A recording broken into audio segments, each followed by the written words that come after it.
महाराष्ट्र क्रांती news, आवाज सर्वसामान्यांचा। माहूर कसारपेठ येथे हातभट्टी दारू अड्ड्यावर धाड, हजारो रुपयांचे रसायन आणि साहित्य नष्ट। यापुढे गावात हातभट्टी दारू आढळल्यास पोलीस पाटील, सरपंच, ग्रामसेवकावर होणार गुन्हे दाखल। पोलीस निरीक्षक देविदास चोपडे यांचा इशारा।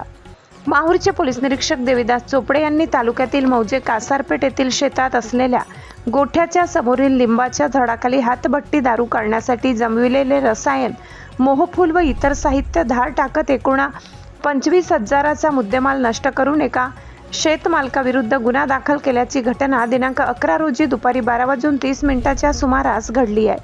पोलीस उपमहानिरीक्षक शहाजी उमाप, पोलीस अधीक्षक अविनाश कुमार यांच्या मार्गदर्शनाखाली उपविभागीय पोलीस अधिकारी किरण कुमार भोंडवे यांच्या आदेशाने पोलीस निरीक्षक देविदास चोपडे अवैध धंद्याविरुद्ध स्वतः धाडी टाकत असून हातभट्टी दारूविरुद्ध त्यांनी आक्रमक पवित्रा घेतलेला असल्याने खबऱ्यामार्फत सूचना मिळताच हातभट्टी दारू काढणे सुरू करण्याआधीच धाडी टाकत आहेत। महाराष्ट्र क्रांती न्यूजसाठी प्रतिनिधी संजय वडसकर, माहूर, नांदेड।